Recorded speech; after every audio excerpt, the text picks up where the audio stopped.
哎，耿纯这小儿，白天竟然去骚扰飞燕，以后还会有。等县城的城门解围之后，我找机会好好教训他。这几天呢，你就躲他远点儿。晚上，你们就安心放胆的睡觉。半夜如果外面没什么动静最好，如果有，你们也别怕，安心睡你们的觉。嗯，好的，爹。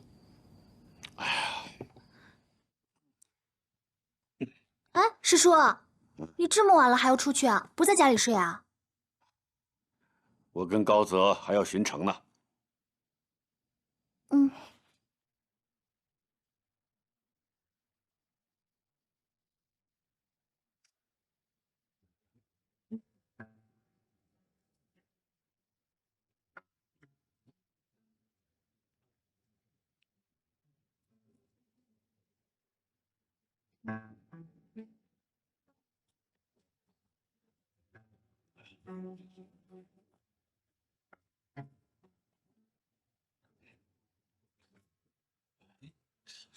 高进去怎么了？这是怎么了？这是好，嘘。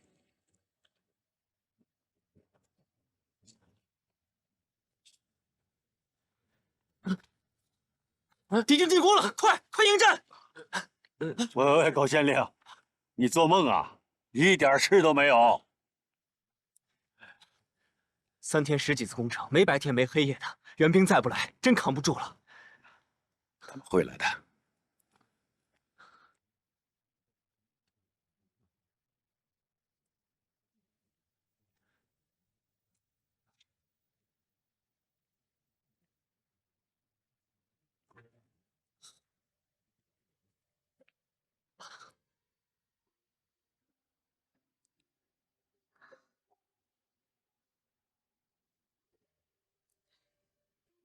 嘘。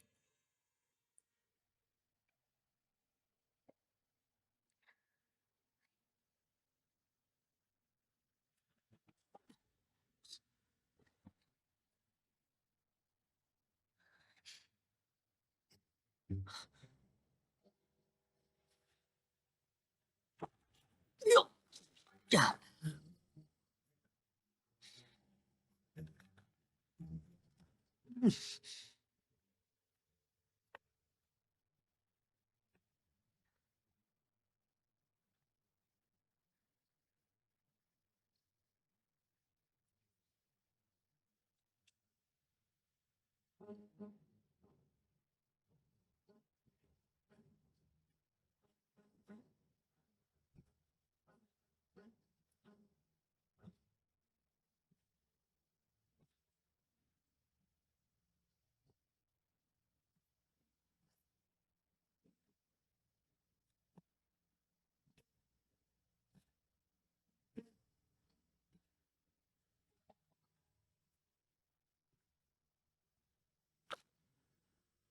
啊！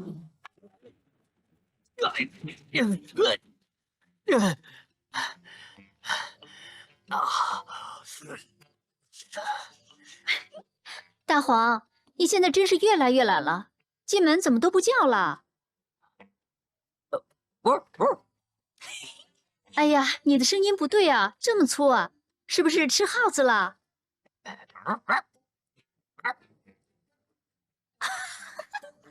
大黄，你真是一条越来越听话的狗了。好了，你好好看门，我们要睡了啊。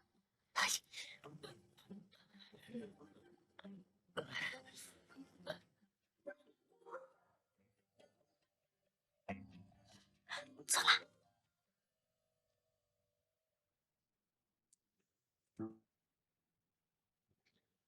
总算又熬过了一晚，不知山贼白天会不会进攻？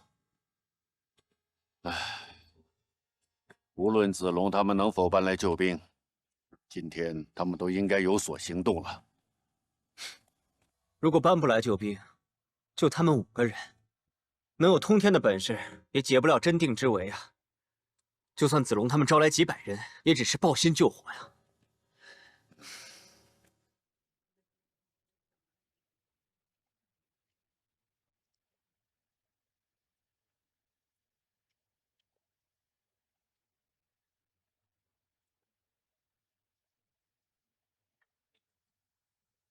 青衣来了。子龙，青衣，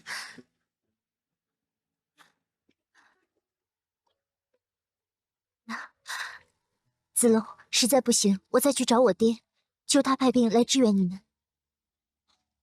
可你这么久没有回家，你爹肯定会埋怨你。他怎么可能会派兵呢？不可能。这不是没别的办法了吗？我最后再尝试一下。这也没有兵啊，这不是劳而无果吗？大哥，你看，那女人是谁啊？是幽州太守公孙瓒的女儿。难道公孙瓒要派兵吗？青衣，师姐，你怎么跟来了？青衣，你怎么跑那么快啊？我跟着你一路，愣是没有追上。我可是心急如焚呢。宝月，你追青衣干什么？我带援兵来了。公孙太守同意了。怎么突然有了转机？没同意，我带我自己的队伍来了。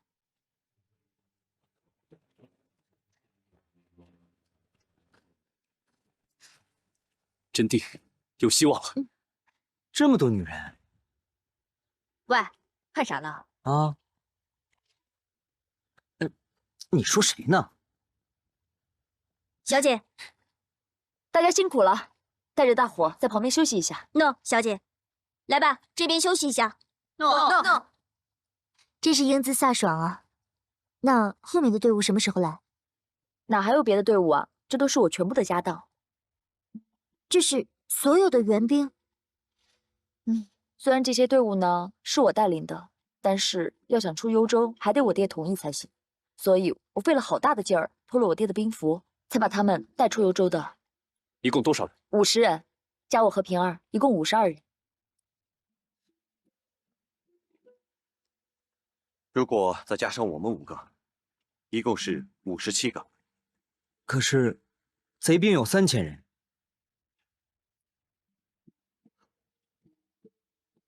怎么了？人是少了点儿，你们该不会嫌弃不高兴了吧？没有，当然没有。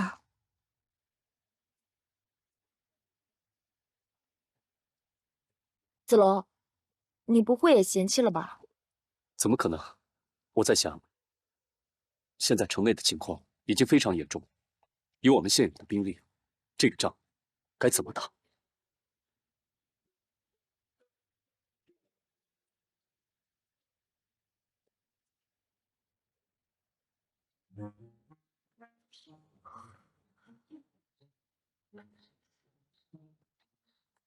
高将军，换班了，休息休息吧。好，有劳了。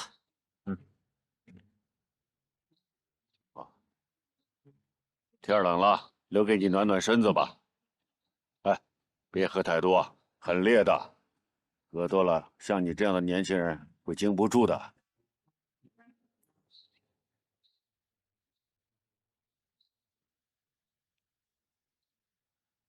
现在县城随时可能被攻破，你就不要忙中添乱了。诺。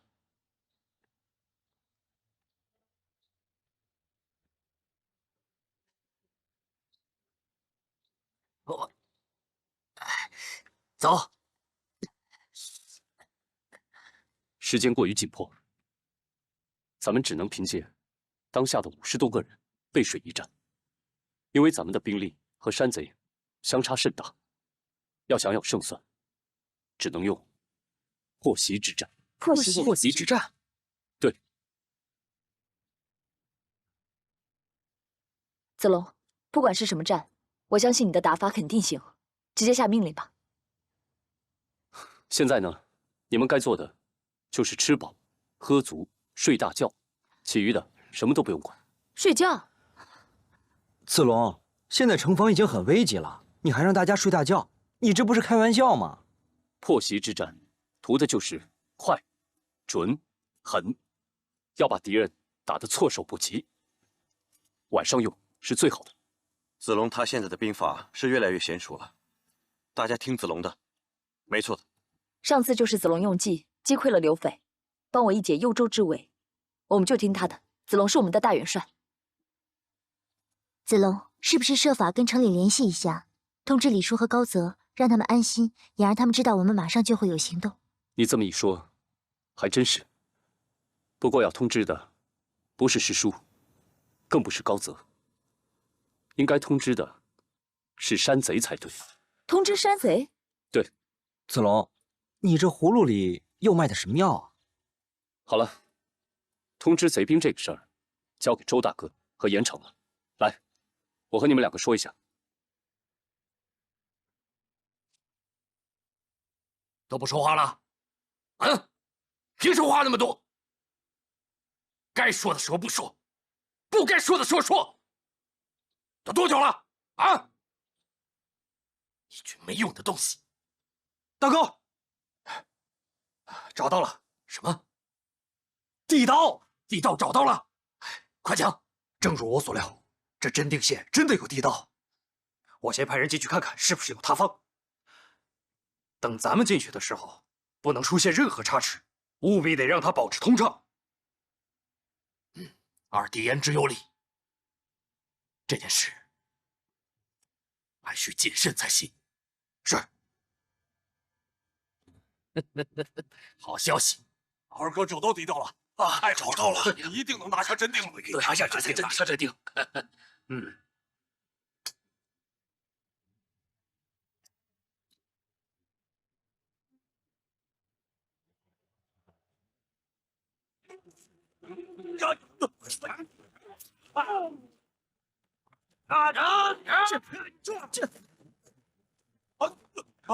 追！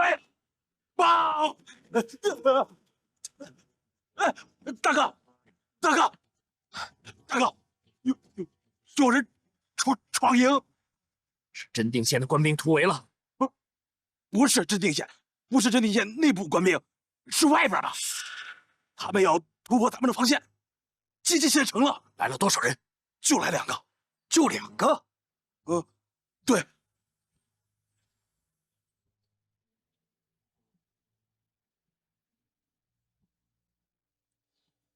老五，难道2个就把你吓成这样？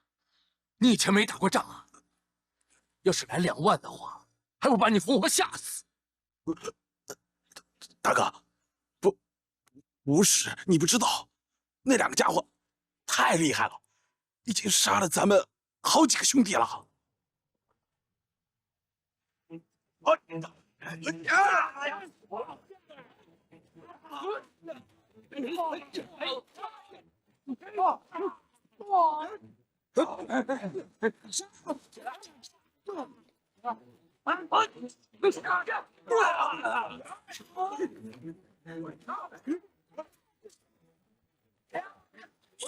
周大哥，贼兵太多了，根本出不进去啊！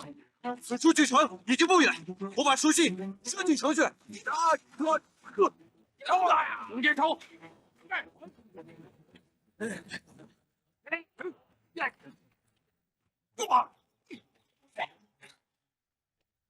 开炮箭，射死那个拉弓的！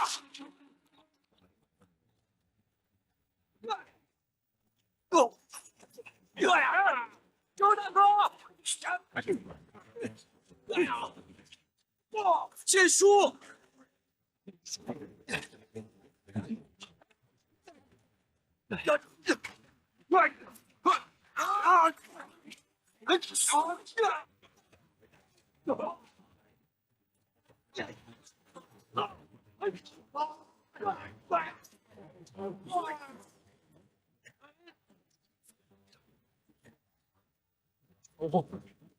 是。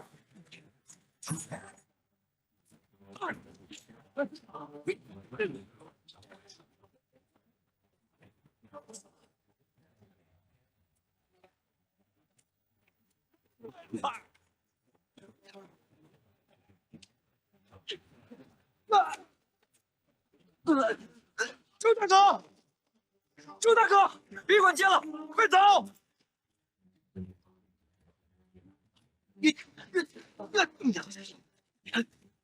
剑术，带上剑术，别管了，快走！抓住他们！追啊！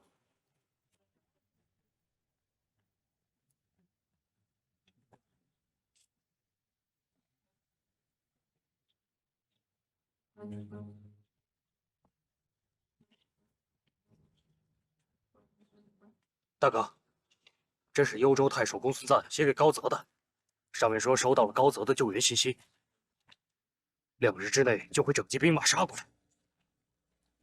你说这消息会不会是假的？难不成是他们故意丢落给咱们的？大哥，二哥说的对呀。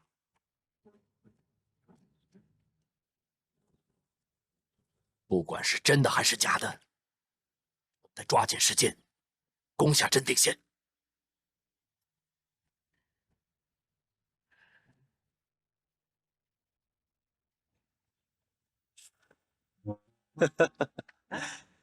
子龙设计的这招苦肉计，我演的还像吗？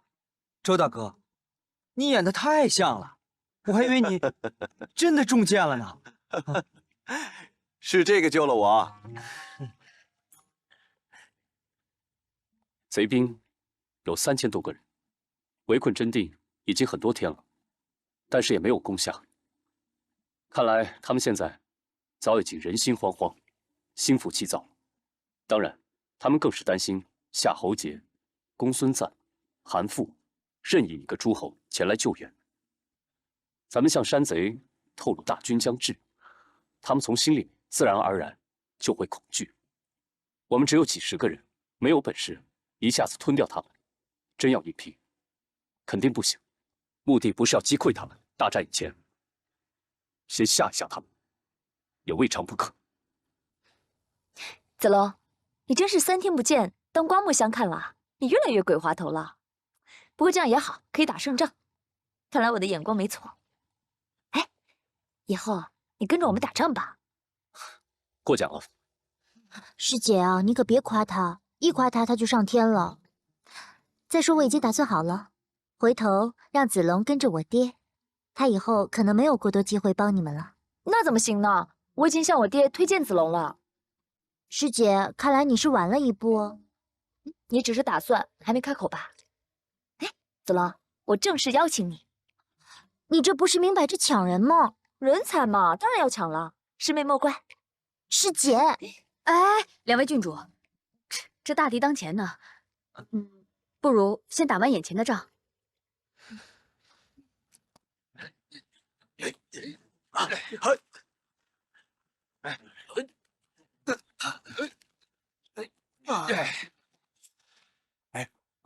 听说过2天公孙瓒要亲自带人过来，人数可能上万呢。啊，我们的干粮还在山上呢。都啥时候了，你还惦记着干粮？命保住就不错了。啊，来，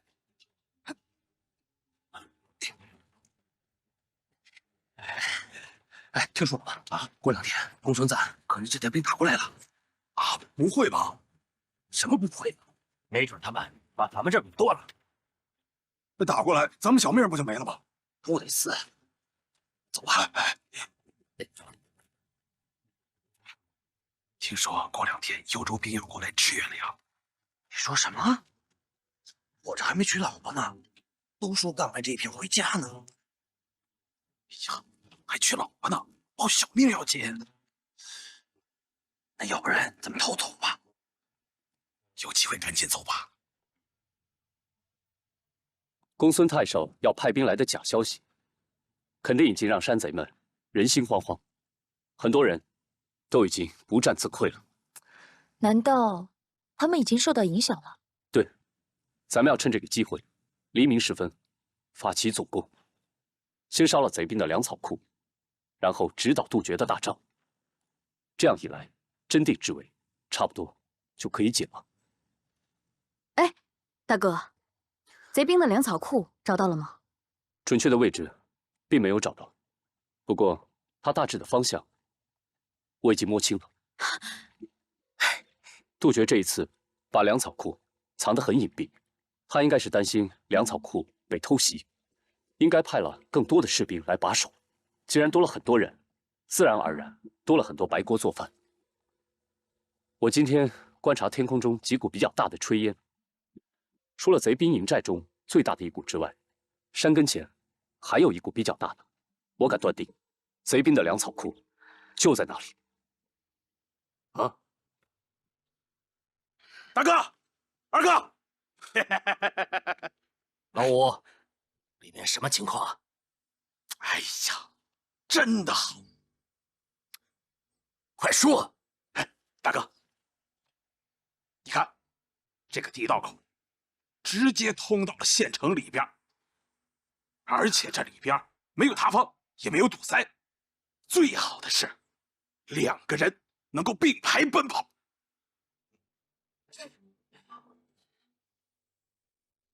老五，大哥没了，还有你不说，大哥我说，这里边最好的是还有支线。如果敌兵把这个地道口堵死了，咱们呀可以从这个地道口出来。哦，错呀，这真好，真好，真乃天助我也。看来攻破这真定县城，就在今夜了。啊！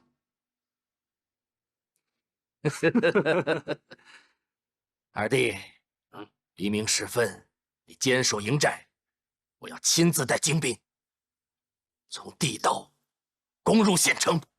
大哥，哪能您亲自去？还是我去吧。我去！各位兄弟，天都助我们了，还有什么好担心的？放心吧，二弟啊。行，我要亲自杀了高泽他们。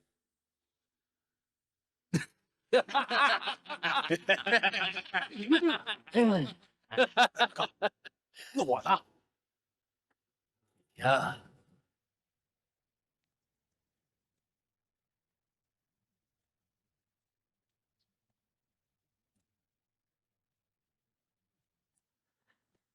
又要到晚上了，看来又是一个难熬的夜晚。不知今晚会发生什么事情。熬过今晚呢，或许就好多了。直到现在，子龙他们毫无动静，该不会有什么变故吧？子龙的脾气和秉性完全继承了我师兄，甚至比我师兄还要忠肝义胆。他绝对不会生二心的。现在没有消息，就是最好的消息。如果子龙真的搬不来救兵，而他又束手无策的话，他一定会拼死冲进城来，跟我们共存亡的。赵子龙的确会这样。多平静的夜晚啊，只可惜处处隐藏着杀机。哎，别指望耿纯了，今晚咱俩一起守城头吧。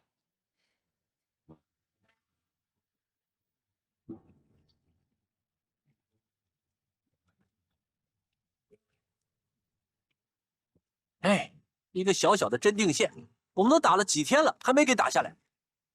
兄弟倒是死了不少，你说这仗到底怎么打？哎，可不是嘛，谁他娘的知道，什么时候才能把这可恨的真定县给拿下来？我是真的担心啊。哎，管着呢，和我们兄弟又没多大的关系，你跟着担什么闲心呢？也是啊，兄弟啊，你得知道，像我们这种当小兵的，能在战场上侥幸保住我们兄弟这条小命就不错啊。其余的瞎操心也是白搭。来，喝酒！来，喝酒！哎，只顾吃我们的鸡，喝我们的酒。哎，好酒！这鸡不错。好汉生兵！闭嘴，别说话。要想活命，乖乖跟我们回去。是。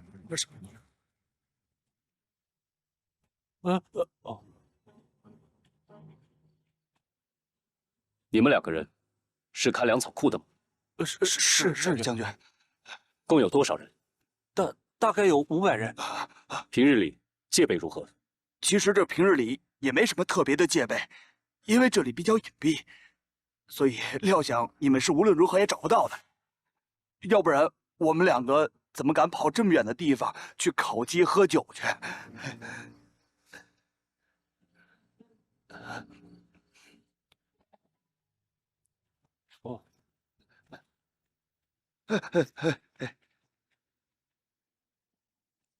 既然咱们要偷袭，不仅要烧了敌兵的粮草库，还要知道杜绝的营帐。我们一共才50个人，粮草库距离贼兵营帐有10几里路，如何能保证不被发觉呢？如果说粮草库突袭不成，变为力战，这如何是好？你们所担心的，正是今晚突袭成败与否的关键。所以今晚用兵，一定要用得快、狠、准，否则不但突袭不成，咱们所有人很可能葬身敌兵的营帐。子龙，到底怎么打？你快跟大家说说。我们先分一部分兵马埋伏在贼兵营帐的一旁，记住，一定要按兵不动。待我们成功的偷袭了粮草库之后，敌军看到了火光，一定会军心大乱。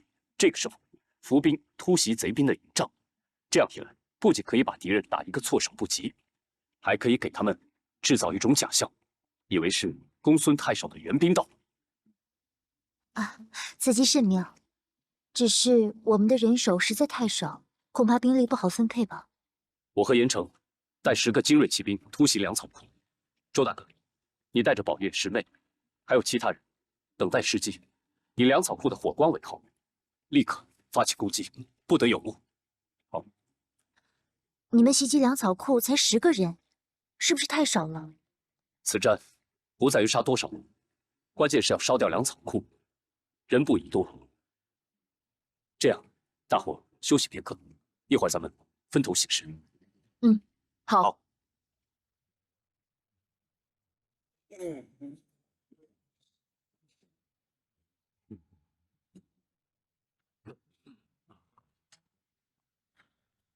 醒醒，醒醒，都醒醒！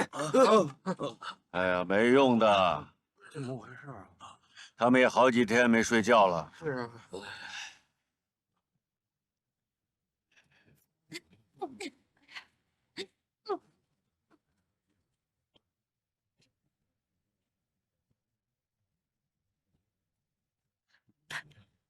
听着，进去以后只管放火，不要拼杀。诺，撤，驾！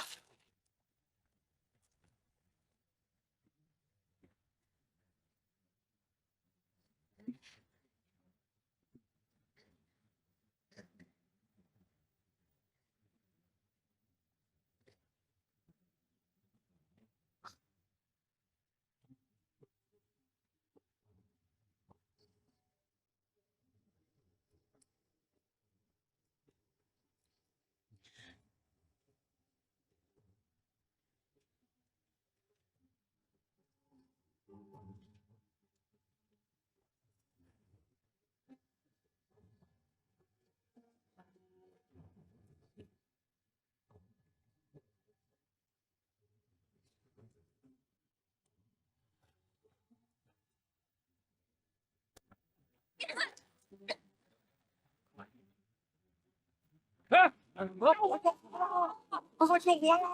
有火光！救火了！快点追！大鬼！快点！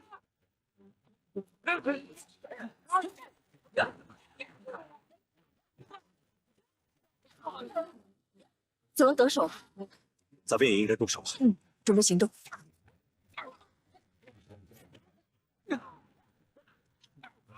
住手！不要杀了！粮草已烧，敌兵已溃败。支援宝月，我马快，我先去。撤！撤！这！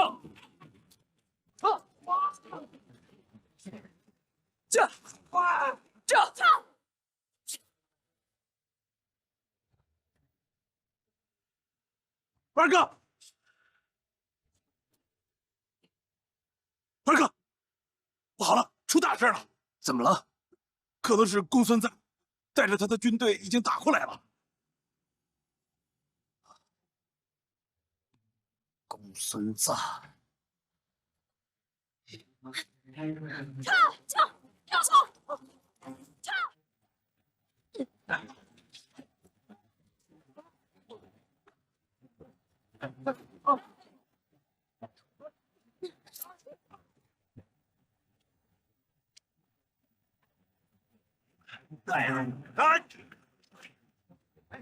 兄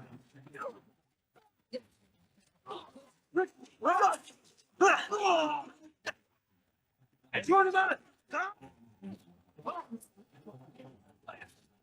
都给我住住！你好，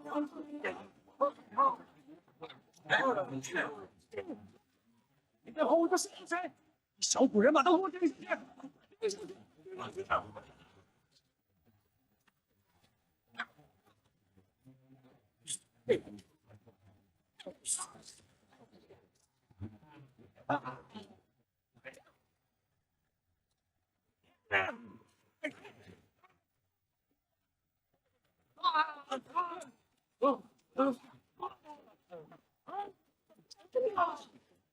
攻击手，攻击手！放箭！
赵子龙，二哥，先杀了他！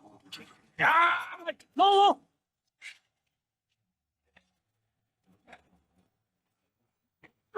哇！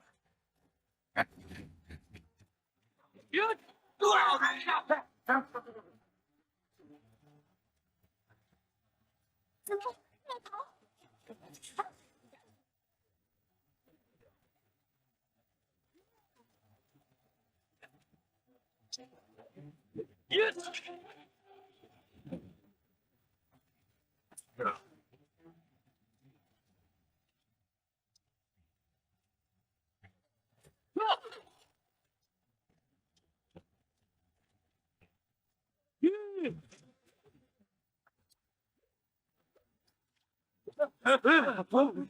儿子，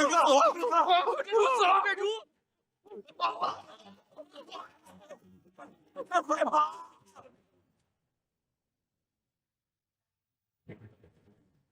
四处火光，肯定是子龙搬来了大量的援兵。要不咱们出城夹击贼军吧？现在天还没亮，再等等吧。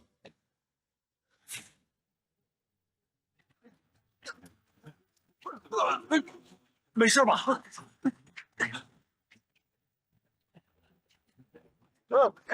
么样？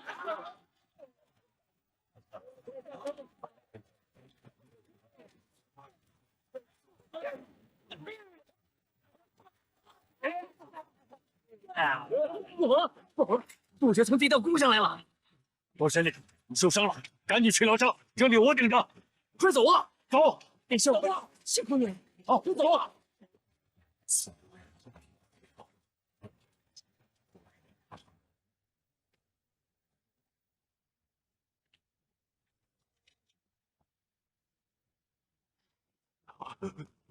别杀我，饶命啊！别杀我，饶命啊！饶命啊！大人，别杀我！大寨主，啊不，杜鹃他已经率领上千精兵从地道攻入城内，估计现在已经得手了。怎么办呀？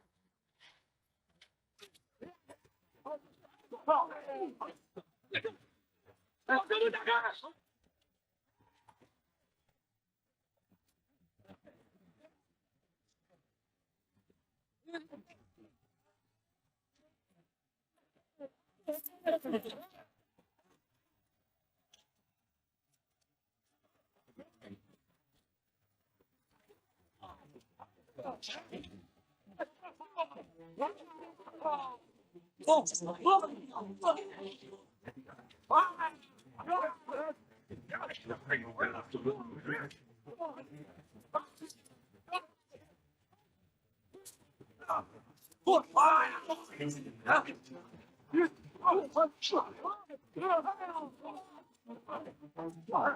弟兄们都顶住！站！来来来，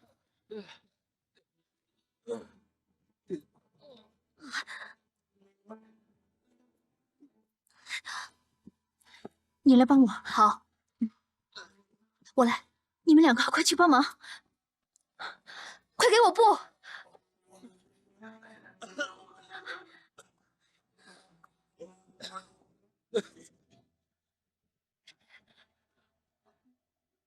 怎么办啊？先止血再说吧。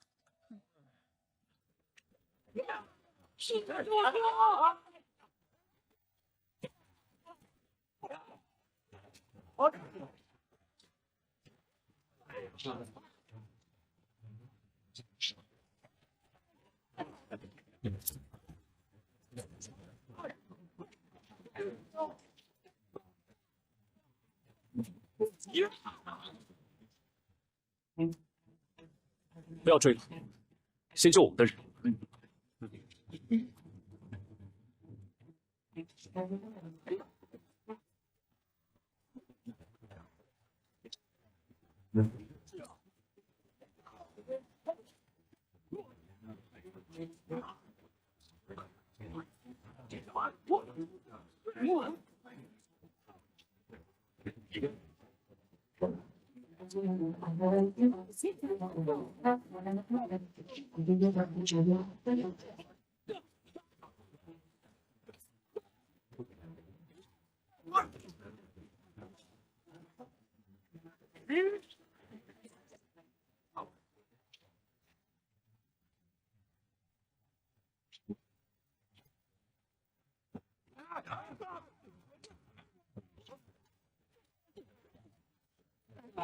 那群人死定了！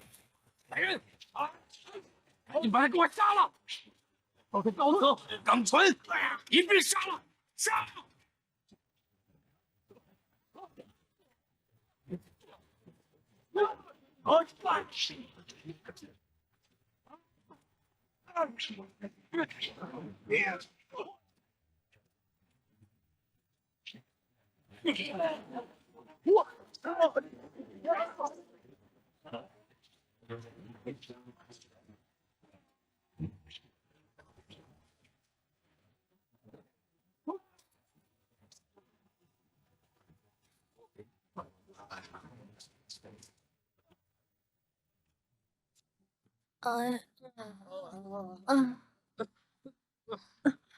你没事吧？哎，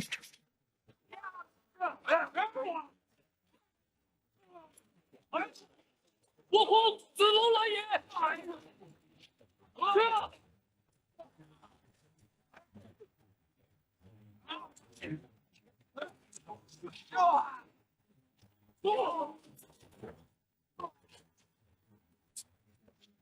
赵，子龙终于来了！我去！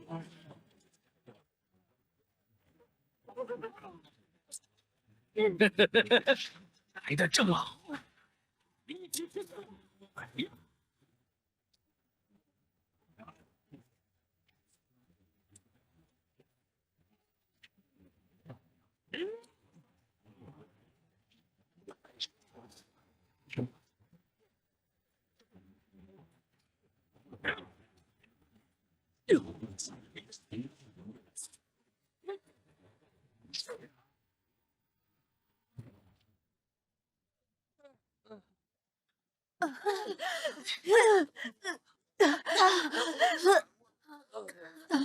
轻一点，飞燕，请赶紧救救他们。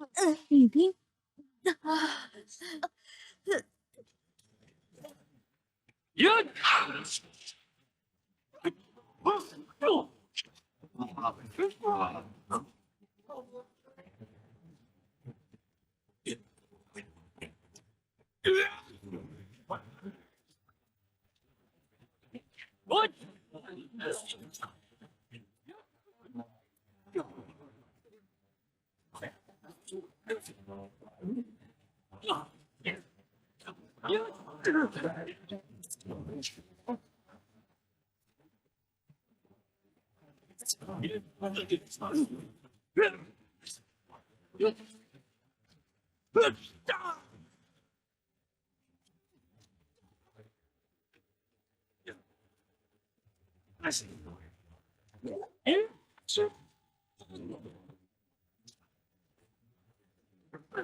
高将军，伤势如何？外面怎么听不到喊杀声了？县令大人，您此处的伤口最易崩裂，这2日不能动力动气，一定要心平气和啊！报，高将军，战况如何？山贼已经撤退了。啊！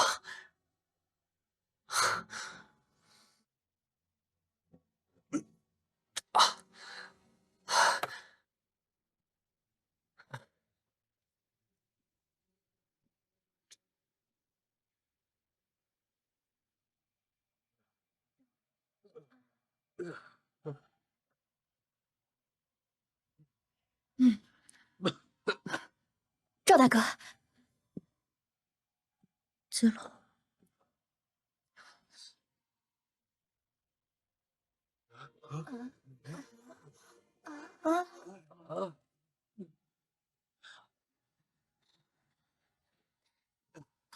赵大哥，子龙，赵大哥，子龙，你没事真是太好了。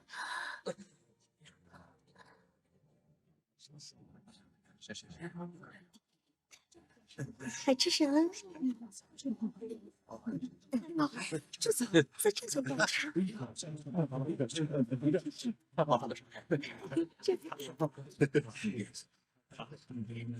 这是狗仔。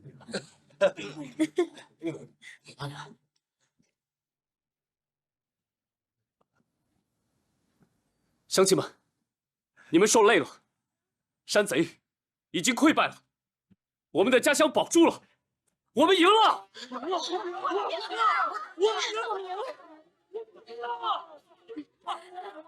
太好了！子龙，真是太好了！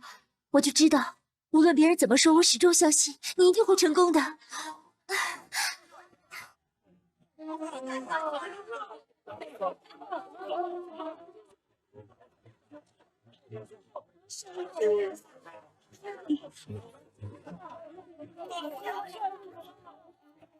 乡亲们，你们可以回家了，回家吧。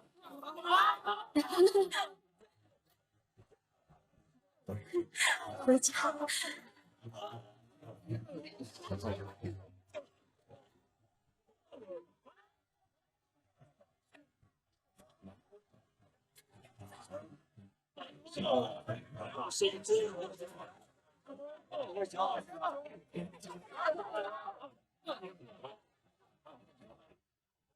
大英雄，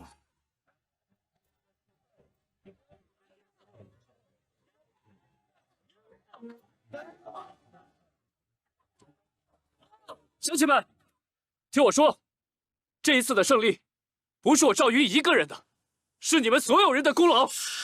谢谢你们！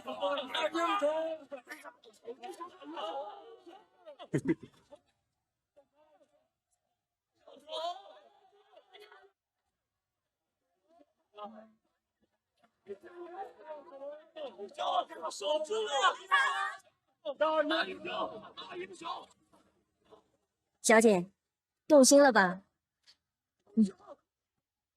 丫头，胡说什么呢？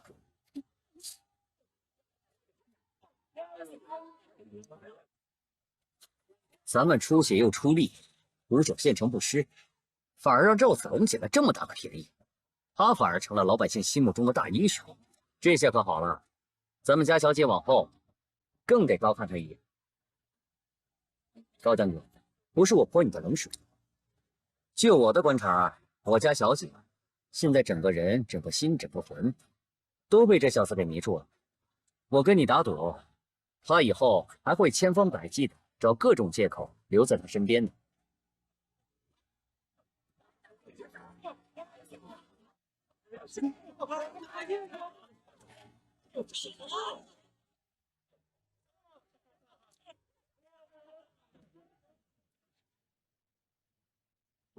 你喜欢上子龙了？是，我是喜欢他。赵子龙是真英雄，男子汉，而且救过我，我怎么可能不动心呢？那师姐，你可知道，我跟子龙已有恋情。子龙这么优秀，你喜欢他也是正常的。但是谁都可以喜欢他、追求他，唯独你不能。为何唯独我不能？一则，你爹已经将你许配给了高泽，一女难配二夫；二则，你爹任命高泽为真定县令，可见他对高泽的喜欢。你爹是不会允许你悔婚的。三则，高泽现在就在真定，你在他眼皮子底下跟子龙相好，换成任何一个男人都会受不了的。所以，你们俩哪方面都不合适。而我就不同了，我一来没有任何牵绊，二来我爹处处依着。你仅仅是比我早认识子龙一些，除此之外，你还有哪一点比我更占优势？师姐，事已至此，我再也不能过于矜持和委婉了。我与子龙相爱至深，更已互许终身了。师姐，你还是放手吧。青，你真的变了。我的转变是跟师姐学的。如果因为自己过于矜持，而让师姐有机可乘，那我将会后悔终身的。原来你在学习我身上的优点啊！不过也是，女人嘛，要顺着自己的心，寻找自己的幸福。我也一样，我当然不会放弃了。你了解我的个性，我是这种知难而退的人吗？师姐，你行啦，咱们俩姐妹就别在这争了，说点亲近的话吧。我待会儿启程就要去幽州了。怎么这么急？不多待2天吗？我带着女队出来，偷了我爹的令符，现在战事结束，也该回去了。待平儿集合队伍，我们就走。走吧。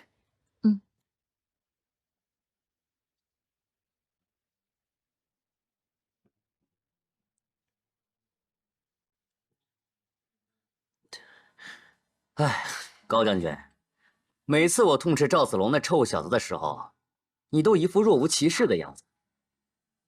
现在你背上的伤口可掩饰不了你真正的心意了吧？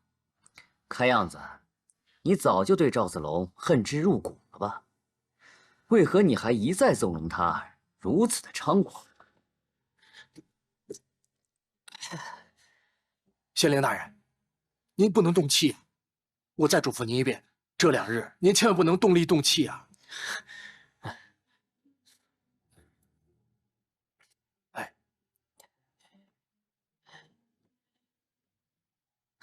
你以为所有人都像你一样愚蠢吗？你是你，我是我。保护县城，不让山贼荼毒百姓，这是我的底线。如果没有赵子龙，没有湘勇，就凭我们这点兵强，能将3000山贼击溃吗？此一时彼一时，现在山贼已经击退了，起码几年以内，他们已经没有实力再攻打县城了。那么高将军，你该如何去对付赵子龙和那些乡勇呢？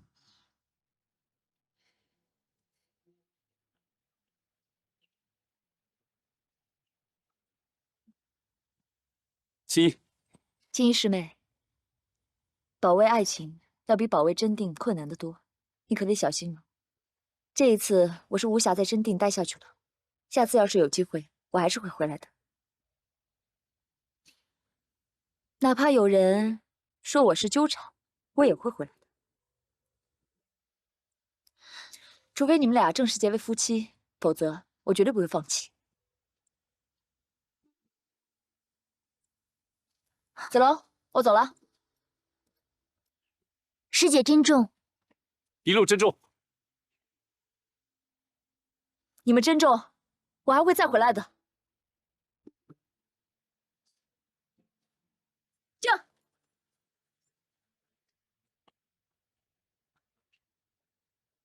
宝月，她的性格真的很直爽可爱。你到底施了什么法术？以前迷惑了飞燕和晴儿还不够，现在还把我的师姐给迷惑了。这也怪我。啊，这仗啊，总算是打完了，累死我了。我们终于可以好好休息一下了。不过经此一战，子龙可算是风光之极了。对呀，你别说，现在子龙真的是越来越厉害了。虽然说我从小跟他一块长大，可他这么威武，我还是第一次见呢。子龙的前途是无可限量啊，将来青衣可算是有福气了。啊，当然，晴儿你也很有福气啊，和真定县的大英雄一起长大，青梅竹马，两小无猜。其实我知道，子龙他一直把我当成是好哥们儿、好发小。我也看得出来，子龙他真的是特别特别的喜欢青衣。只是我、子龙还有我哥，我们3个人是从小一块长大的，好像我们从来就没有分开过。所以我在想，如果有一天子龙要彻底的离开我们了，我想我应该需要很长一段时间才能适应吧。但是只要他开心就好啊，所以我还是会祝福他跟青衣的。还有你跟我哥，你们也要好好的。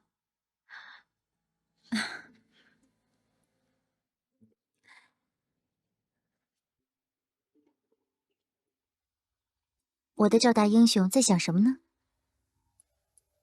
我在想，这一切仿佛就像做梦一样，能够再一次把你抱在怀里，这无疑是上苍对我莫大的恩赐。你是说，你怕将来有一天会失去我？开战之初，我便知道了，这一定是一场恶战。我早已经抱定了战死的决心。我甚至没有想过能活着回到你的身边。子龙，你好残忍。你为了保护家园，抱定慷慨赴义的决心是令人钦佩。可你有没有想过，失去你我有多么痛苦？我自然舍不得你，不过有更重要的任务扛在我的身上。那你难道没想过你能完成使命，并且活着回到我的身边？何况事实证明，你已经做到了。你说的对，我应该实现我的理想，并且让你永远留在我身边。经过这一场战役，我应该对自己更加有信心才对。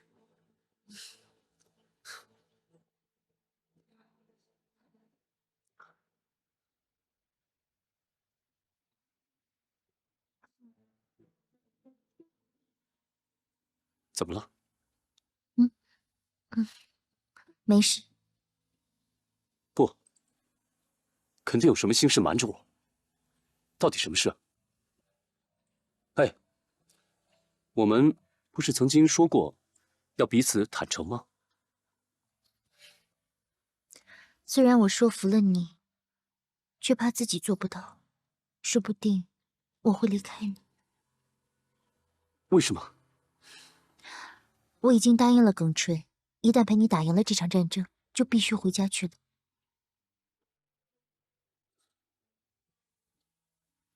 你出来这么久，要回家也是应该的。不过对于我而言，真的很难想象，没有你的日子，我该怎么过。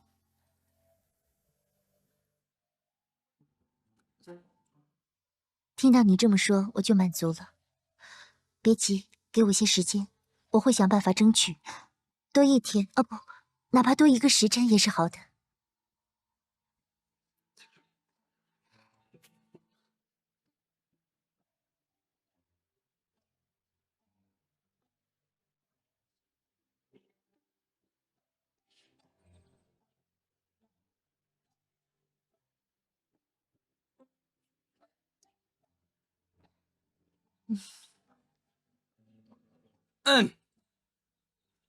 子龙，师叔叫你回去。哦，马兄，这次多亏有你的帮助，才能让我旗开得胜。乡亲们叫我英雄，我想这份荣耀有一半是属于你的。我以为在战后你会回归到山林里，没有想到你却留了下来。难道你想和我做好兄弟，从此以后生死相随，荣辱与共吗？如果这样的话，你应该有个名字才对。我记得第一次见你的时候，在月光下，你通体发出像玉一样的光泽。那干脆叫叶兆玉吧。好，师叔，叶兆玉，这名字起得真好。看来你与这匹马儿倒是很投缘呐。是啊，此前多亏了叶兆玉的帮助，助我逃离了绝命谷。这一次，他又帮我击溃了山贼。我想，我和他此生应当是分不开的。自古英雄配两军，你与白马倒也相得益彰啊。谢师叔。子龙啊，我今天叫你来有2件事。其一，我想好好瞧瞧你的枪法。拿着你的枪，跟我来。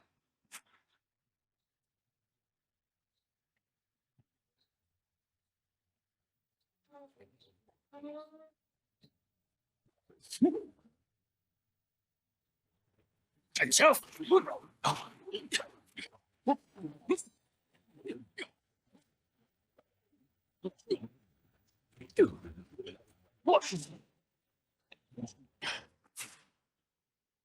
再不拿出绝活，我就出狠招了。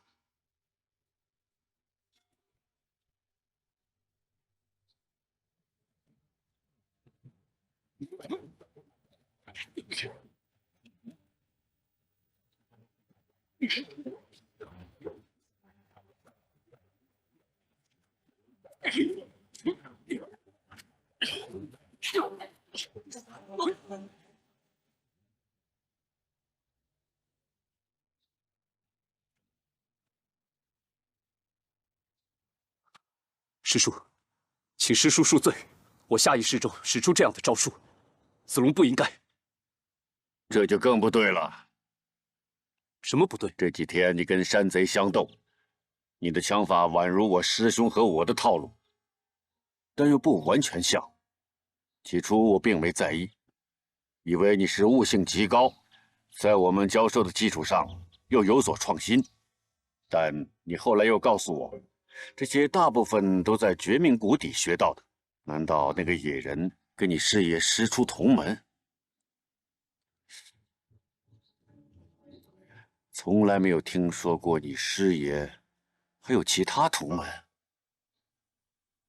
哎呀，不管怎么说，可以肯定的是，这个野人跟我们有着千丝万缕的关系。可惜，那个前辈不知所踪，否则师叔可以去问个来龙去脉。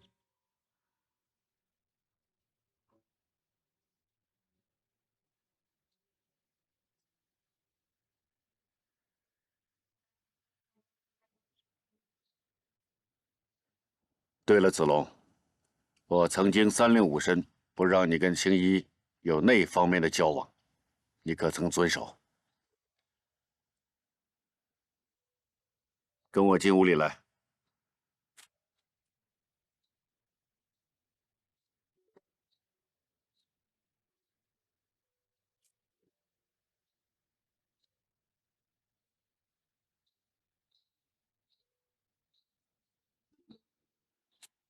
1坛够不够？1坛酒哪够啊？我们有3个人，起码也要3坛。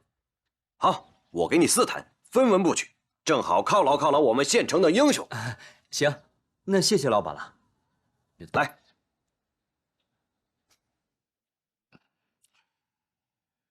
这么说，你是不肯娶飞燕了？莫非是她配不上你这个大英雄了？师叔，徒儿不敢这么想。其他事儿我都可以听您的，唯独这事儿，我希望我自己拿主意。不行，只要你还认我这个师叔，我就要倚老卖老一回。就算你看不上飞燕，哪怕晴儿也好。总之，无论如何，你是不能再跟夏侯家的姑娘交往。师叔，你怎么乱拉郎配呀？你是确定不听师叔劝了？子龙，恕难从命。听着，你可以不跟飞燕或者晴儿成亲，但从明天开始，你要跟夏侯青衣断绝一切来往。只要再让我看到，咱俩从此恩断义绝。师叔，您知道，我心里只有青衣一个人，你干嘛非要拆散我们？我早就想告诉你。光凭你现在的态度，我说什么你都不会相信的。你等着，我会找到证据的。证据？好了，你走吧。在我找到证据之前，你不得再跟青衣交往，免得你将来追悔莫及。您这样不但害了我，更是害了飞燕。我怎么就害了你们？总之，这事儿我不会答应。